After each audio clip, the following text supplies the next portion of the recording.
Stanley Parable. I'm using a...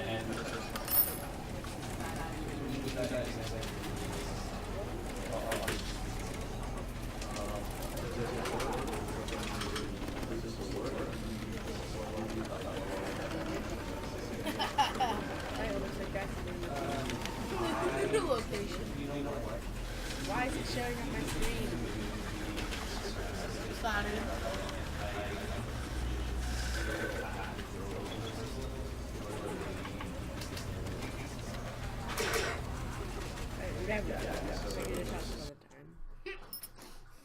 Figure it out some other time. Yeah. I do some testing. Yes.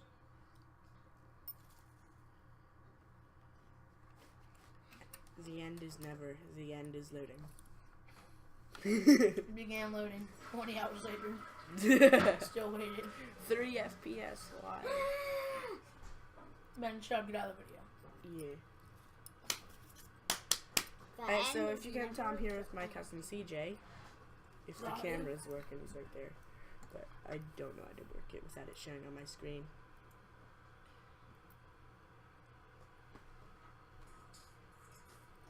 I'll configure with things later.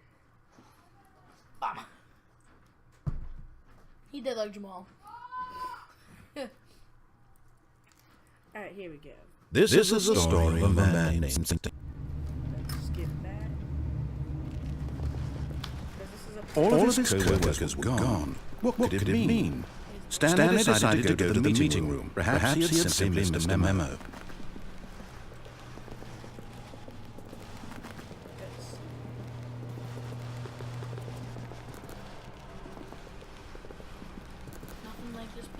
When Stanley came to a set of 2 open doors, he entered the door on his left.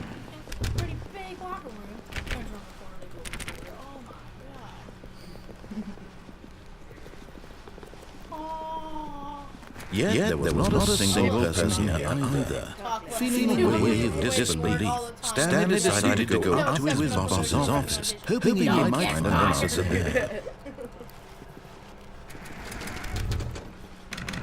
Stanley stepped into the broom closet, but there was nothing here, so he turned around and got back on track. I know, right? Coming to a staircase, Stanley walked upstairs to his boss's office. So it says to go upstairs, I'm going downstairs.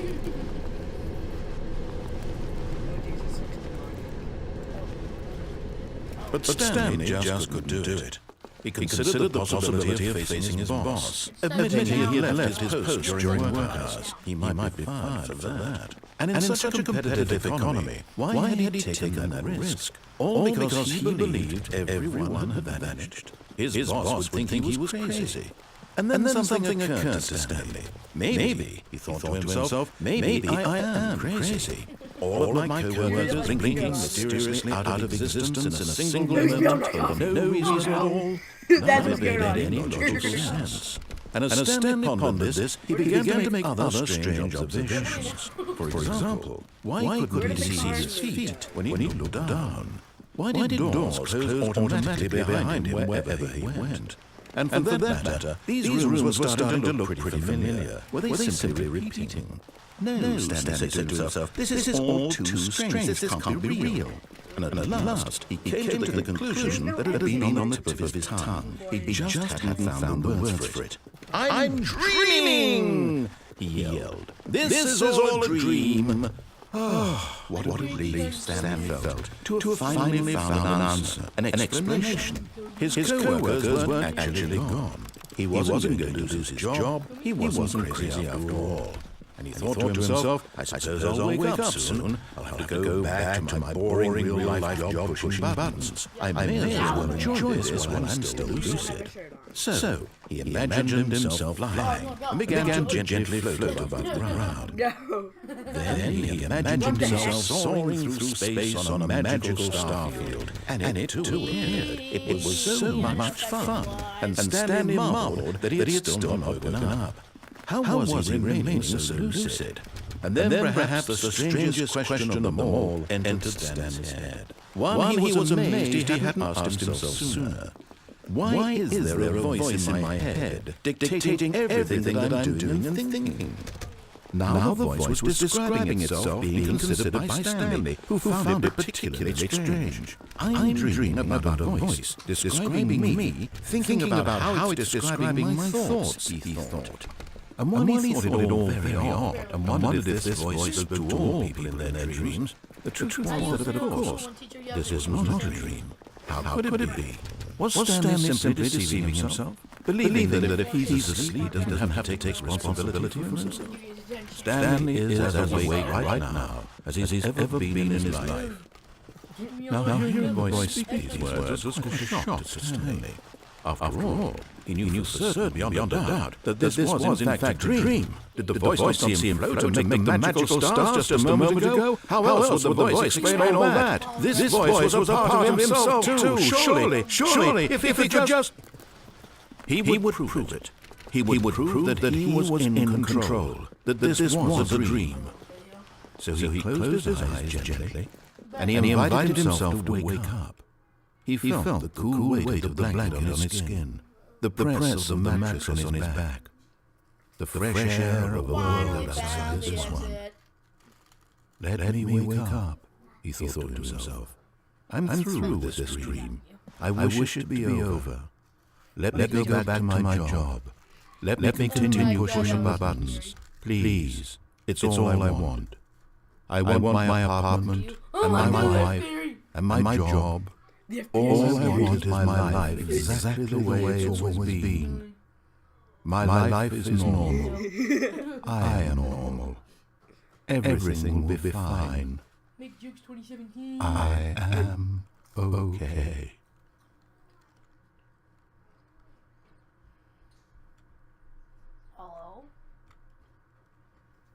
Stanley began screaming. Please, someone wake me up. My name is Stanley. I have a boss. I have an office. I am real. Please, just someone tell me I'm real. I must be real. I must be. Can anyone hear my voice? Who am I? And everything went black.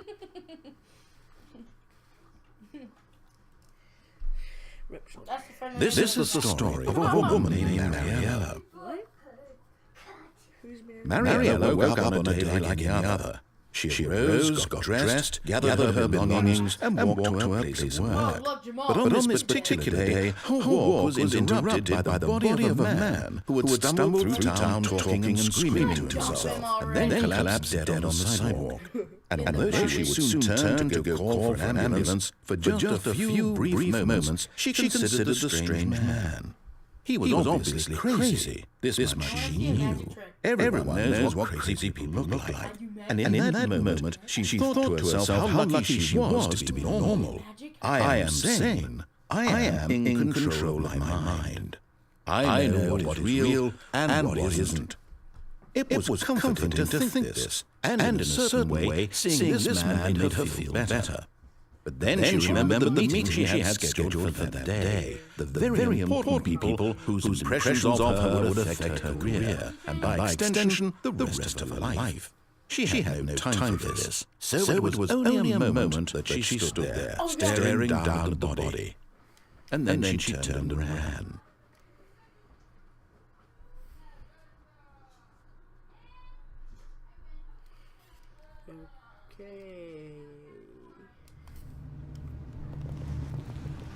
Stanley knew the office layout like the back of his hand. It was only a matter of time before he found the others, wherever they were.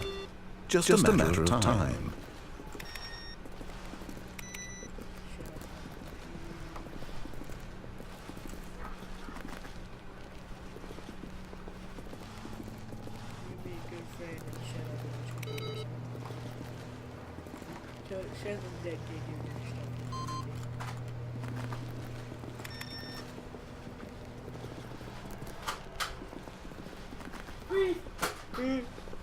When Stanley came to a set of two open doors, he entered the door on his left.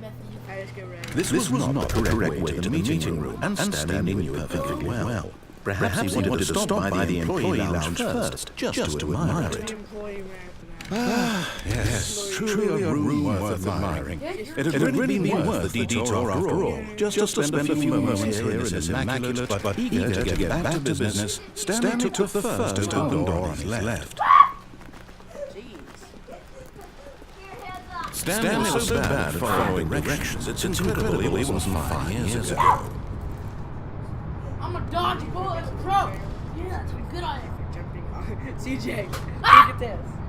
Penalty for misuse of cargo lift, 1,000. Penalty for jumping off the cargo lift, 5,000. Do not jump from cargo lift while it is in motion. Oh, well, okay, let's do both of these things. Do it. Look, Stanley, I think perhaps we've gotten off on the wrong foot here. I'm not sure, Eddie, really, I'm not. I realize that investing your trust in someone else can be difficult, but the fact is that the story has been about nothing but you all this time. There's someone you've been neglecting, Stanley. Someone you've forgotten about. Please, stop trying to make every decision by yourself. I'm not asking for me, I'm asking for her. This is it, Stanley. Your chance to redeem yourself. To put your work aside, to let her back into your life. She's been waiting. That's her, Stanley.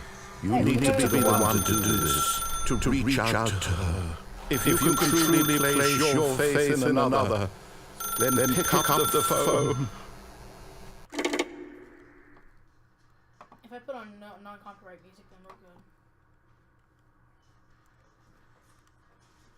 Oh, Stanley, is that you? Hold on, sweetie. Sorry to keep you waiting. I'm just pulling bread out of the oven. All right. Okay, there we go. All right, now, I want you to come in and tell me all that. Gotcha. Oh, come on. Did you actually think you had a loving wife who'd want to commit their life to you? I'm trying to make a point here, Stanley. I'm trying to get you to see something. Come inside. Let me show you what's really going on here. This is a very sad story about the death of a man named Stanley. Stanley is quite a boring fellow. He has a job that demands nothing of him, and every button that he pushes is a reminder of the inconsequential nature of his existence. It didn't work. Look at him there, pushing buttons, doing exactly what he's told to do. Now he's pushing a button. Now he's eating lunch. Now he's going home. Now he's coming back to work. One might even feel sorry for him, except that he's chosen this life. But in his mind, he can go on fantastic adventures. From behind his desk, Stanley dreamed of wild expeditions into the unknown, fantastic discoveries of new lands. It was wonderful. And each day that he returned to work was a reminder that none of it would ever happen to him. And so he began to fantasize about his own job. First, he imagined that one day while at work, he stepped up from his desk to realize that all of his co-workers, his boss, everyone in the building had suddenly vanished off the face of the earth. The thought excited him terribly. So he went further. He imagined that he came to two open doors and that he could go through either. At last, choice.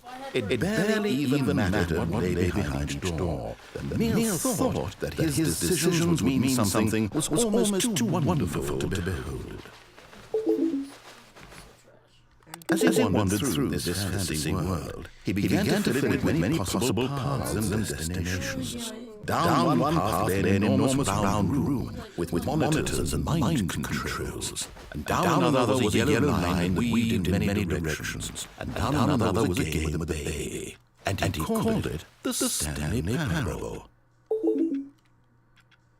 It was such a wonderful fantasy, and so in his head he relived it again, and then again, and again, over and over, wishing beyond hope that it would never end, that he might always feel this free. Surely there's an answer down some new path, mustn't there be? Perhaps if he played just one more time. But there is no answer. How could there possibly be? In reality, all he's doing is pushing the same buttons he always has. Nothing has changed. The longer he spends here, the more invested he gets. The more he forgets which life is the real one. And I'm trying to tell him this, that in this world he can never be anything but an observer, that as long as he remains here, he's slowly killing himself. But he won't listen to me. He won't stop. Here, watch this. Stanley, the next time the screen asks you to push a button, do not do it. That should be your intro music. You see? Can he just not hear me? How can I tell him in a way that he'll understand that every second he remains here, he's electing to kill himself? How can I get him to see what I see? How can I make him look at himself? What if it's fake? It can be a lie. I suppose I can't, not in the way I want him to. But I don't make the rules. I simply play to my intended purpose, the same as Stanley. We're not so different, I suppose. I'll try once more to convey this to him. I'm compelled to. I must. Perhaps, well, maybe this time he'll see. That's how chicken Maybe this time. And I tried again. And Stanley pushed a button. And I tried again. What? And Stanley pushed a button. And I tried. Timmy, I'm really close to doing that, so you could not tell me to die, I please. already died. Oh my god, Yeah.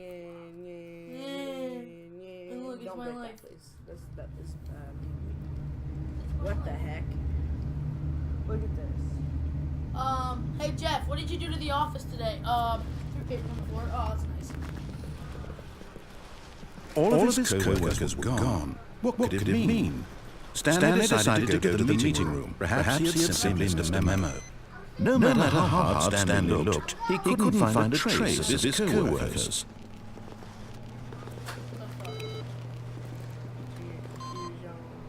Well, yeah.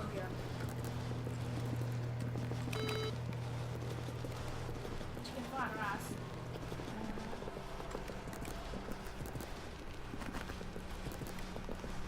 When Stanley came to a set of two open doors, he entered the door on his left. Papers are pointing. I need to do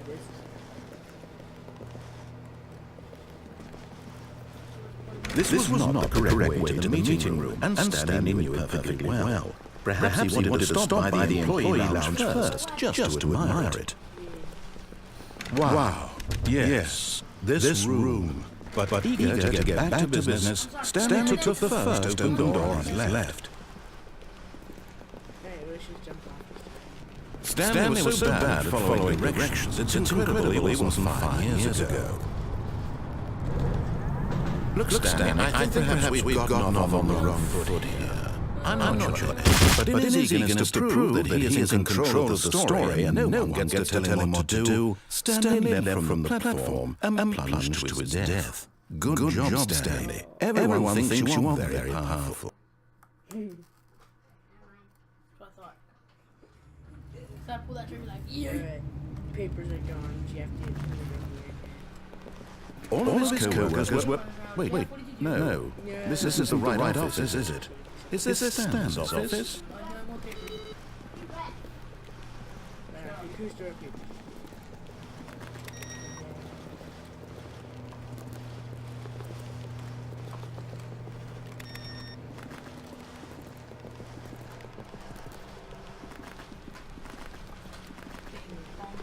When Stanley came to a set of two open... This was not the correct way to the meeting room, and Stanley knew it perfectly well. Perhaps he wanted to stop by the employee lounge first, just to admire it. The lounge was sublime, a work of art. But eager to get back to business, Stanley took the first open door on his left. And so he detoured through the maintenance section, walked straight ahead to the opposite door, and got back on track. Yet there was not a single person here either. Feeling a wave of disbelief, Stanley decided to go up to... Oh, no, not again. I won't be part of this. I'm not going to encourage you. I'm not going to say anything at all. I'm just going to be patient and wait for you to finish whatever it is you enjoy doing so much in this room. Please take your time. Yes, it worked. I knew there was Easter egg in this room.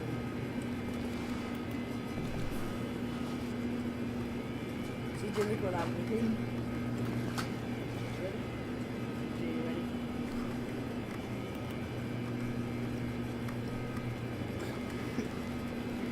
Hold on, let me get the duct tape. Let me get the duct tape. This vest. Let's see what duct tape is doing here. Alright. Leave that up there. I'm too short. Okay.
Alright, narrator, this is quickly become installed in the game.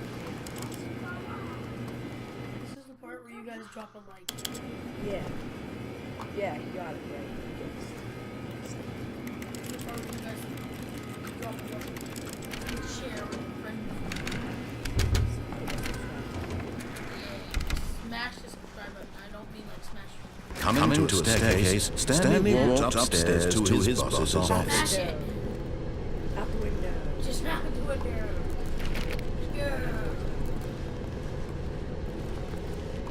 Yeah, door, boys.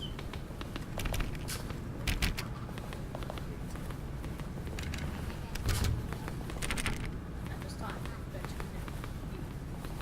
Stepping into his manager's office, Stanley was once again stunned to discover not an indication of any human life. Shocked, unraveled, Stanley wondered in disbelief who orchestrated this. What dark secret was being held from him? Why is it? What he could not have known was that the keypad behind the boss's desk guarded the terrible truth that his boss had been keeping from him. And so the boss had assigned it an extra secret PIN number. 2845. But of course, Stanley couldn't possibly have known this. Yet incredibly, by simply pushing random buttons on the keypad, Stanley happened to input the correct code by sheer luck. Amazing. He stepped into the newly opened passageway.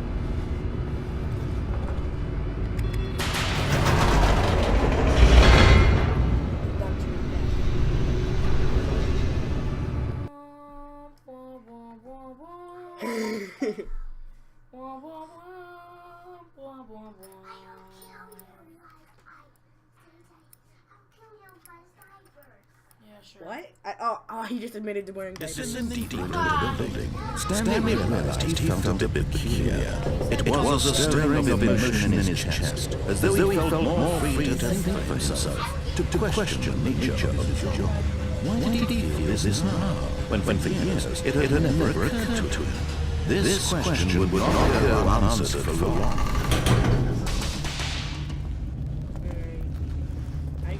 Stanley walked straight ahead through the large door that read Mind Control Facility. Run, boy. CJ, look. I have to escape. Although this passageway had the word escape written on it, the truth was that at the end of this hall, Stanley would meet his violent death. It said, although it was escape. The door behind him was not shut. Stanley still had every opportunity to turn around and get back on track. At this point, Stanley was making a conscious, concerted effort to walk forward and willingly confront his death.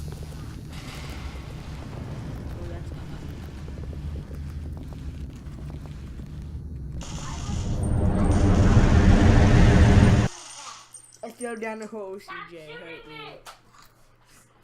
Shooting me! think this is how you get to the one that I wanted.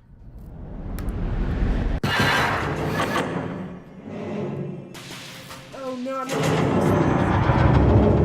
As the machine whirred into motion, and Stanley was inched closer and closer to his tasks, he reflected that his life had been of no consequence whatsoever. Stanley can't see every picture. He doesn't know the whole story, trapped forever in his narrow vision of what this is.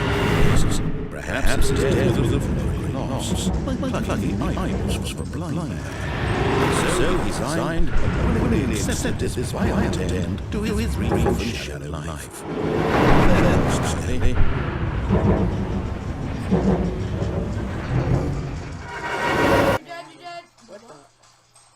Farewell, Stanley, cried the narrator, as Stanley was led helplessly into the enormous metal jaws. In a single visceral instant, Stanley was obliterated as the machine crushed every bone in his body, killing him instantly. Look out! I'm alive! It's magic. And yet it would be just a few minutes before Stanley would restart the game back in his office, as alive as ever. What exactly did the narrator think he was going to accomplish? I found it, CJ. When every path you can walk has been created for you long in advance, death becomes meaningless, making life the same. Do you see now? Do you see that Stanley was already dead from the moment he hit start? Nature creating. Nature, not nature. Nature.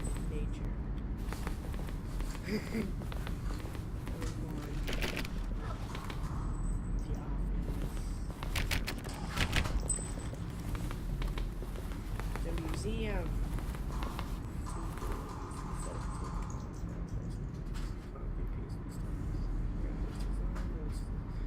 Created rest of the game emerged as an extension of it, an exploration of the contradiction. This room finally happened. Oh my gosh! Office computers. Nope. I'm turning off the office computers. Button sounds. A selection of sounds is the game when buttons are pressed. Each sound is a mix of a keyboard stroke and solo. Come on, boss. Credits. Credits, if you want to know who they are, you can pause. No, it's just a special room. You can't really beat the Stanley Parable. So if you want to know who they are, you can pause the video and check it out there. Let's see. Boss's office.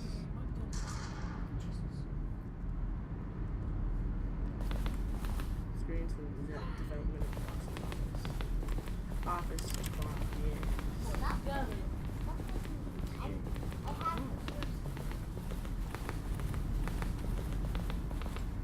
That's creepy. Employee lounge, underground, early, underground. Ooh!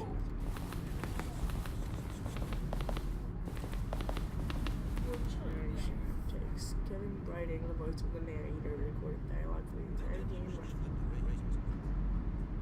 22nd time release.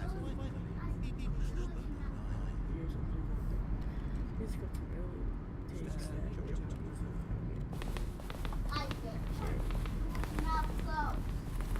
this game took 2 years to make.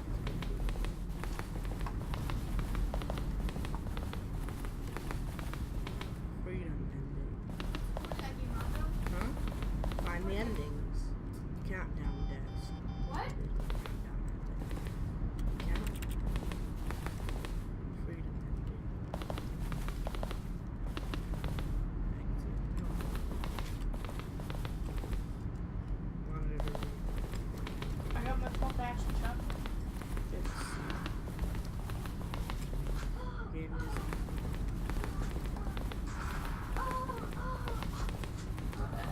This place is big. As big as Isaac.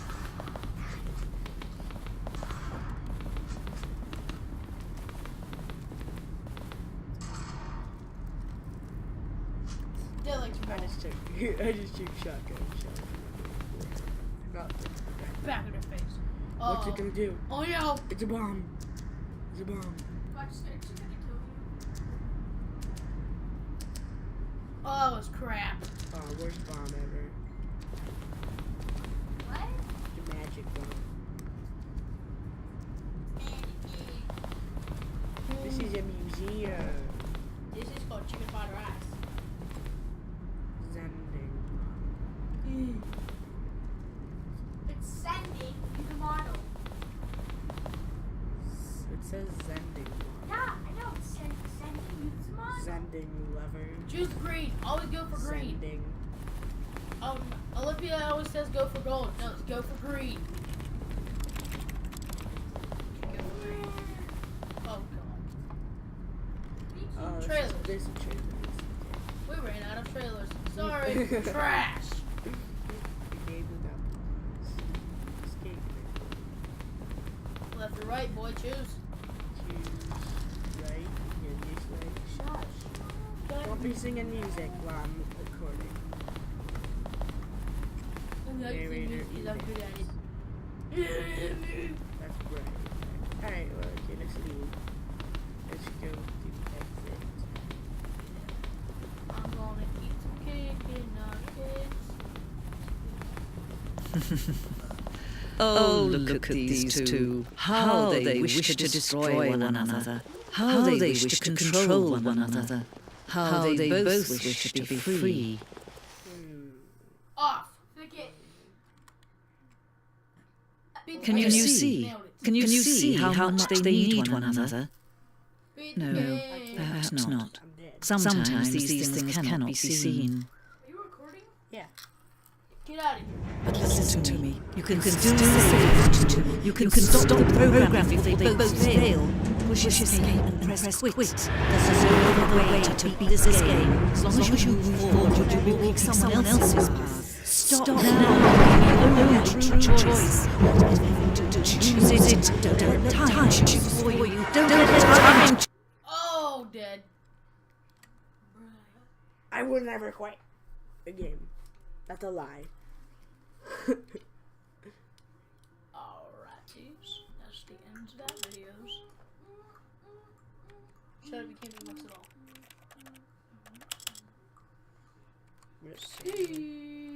Rip Stanley. Stanley is dead. Dead like Jamal. No. No, it's like, dead. Still like Jamal. Yeah, that's what I did. No, you went chicken fried rice. CJ, guess what? Whoa, what the heck? It's different. It's different again. Where's the narrator? When Stanley came to a set of two open doors, he entered the door on his left.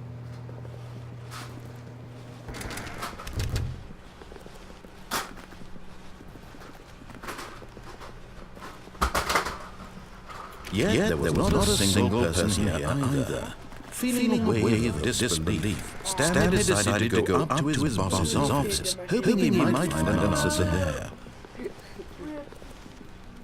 Coming to a staircase, Stanley walked upstairs to his boss's office.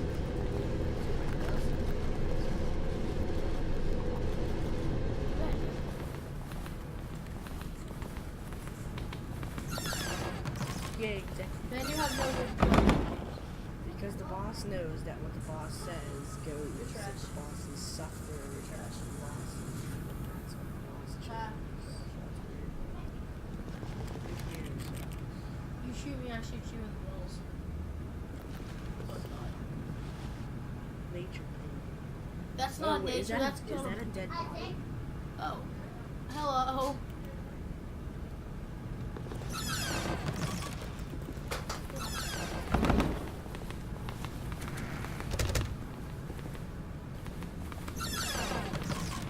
Oh no, CJ. Look at the painting. It's evil. No. Oh, Marky, we got an update. Nope.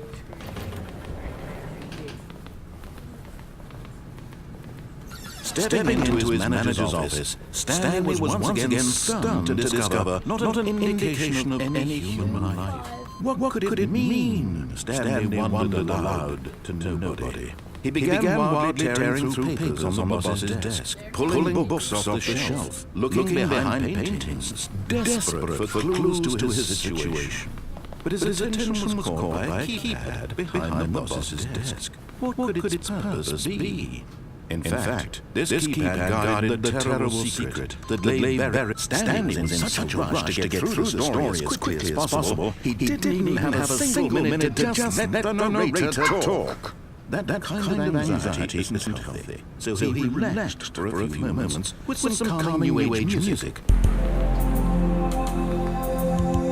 this copyright? No, not that. Music volume.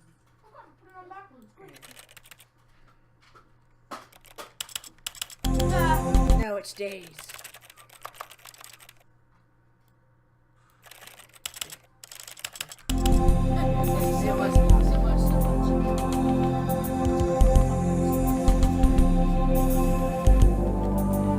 Feeling soothed and rejuvenated, Stanley calmly walked forward into the open passageway.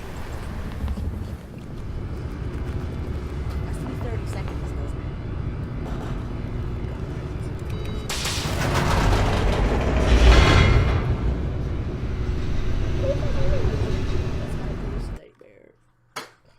Who are you shooting?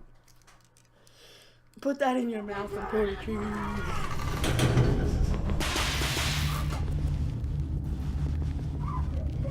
Stanley walked straight ahead through the large door that read Mind Control Facility. Go in there. Oh gosh, we're gonna die.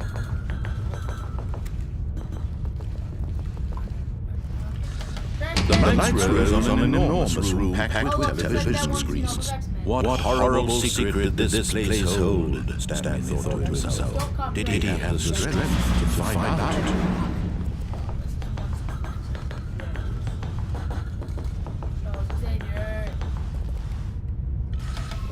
Now monitors jumped to life, their true nature revealed. Each bore the number of an employee in the building, Stanley's co-workers. The lives of so many individuals reduced to images on a screen, and Stanley, one of them, eternally monitored in this place where freedom meant nothing.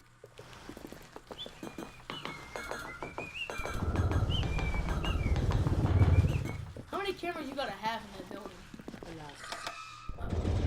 This mind control facility, it was too horrible to believe it could be true.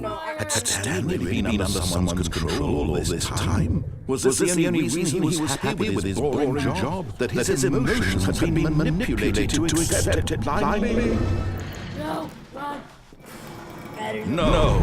He refused to believe it. He couldn't accept it. His own life in someone else's control? Never. It was unthinkable. Wasn't it? Was it even possible? Had he truly spent his entire life utterly blind to the world? But here was the proof. The heart of the operation. Controls labeled with emotions. Happy or sad or content. Walking, eating, working, all of it monitored and commanded from this very place. And as the cold reality of his past began to sink in, Stanley decided that this machinery would never again exert its terrible power over another human life. For he would dismantle the controls once and for all. You turn it on and turn it off. Rebel! No! You're trash, you can't play. Who you know what you're talking about? Oh, is this the nature ending again? Ben, you're trash. Or freedom ending? No, I didn't die. Blackness and a rising chill of uncertainty. Bang, bang, bang, bang, bang. Was it over? Well, that video was trash. Yes! He had won! He had defeated the machine, unshackled himself from someone else's command. Freedom was mere moments away. And yet, even as the immense door slowly opened, Stanley reflected on how many puzzles still lay unsolved. Where had his co-workers gone? How had he been freed from the machine's grasp? What other mysteries did this strange building hold? But as sunlight streamed into the chamber, he realized none of this mattered to him. For it was not knowledge or even power that he had been seeking, but happiness. Perhaps his goal had not been to understand, but to let go. No longer would anyone tell him where to go, what to do, or how to feel. Whatever life he lives, it will be his. And that was all he needed to know. It was perhaps the only thing worth knowing. Stanley stepped through the open door. Stanley felt the cool breeze upon his skin, the feeling of liberation, the immense possibility of the new path before him. This was exactly the way, right now, that the things were meant to happen. And Stanley was happy. Hey Ben, get sniped. I am. I'm tired. Alright, I'm gonna end this episode here. Hope you enjoyed. If you did, leave a like for more Stanley Parable, and I'll see you later. See ya! Just loading so I can end it. 'Cause it lagged. Alright, see you later.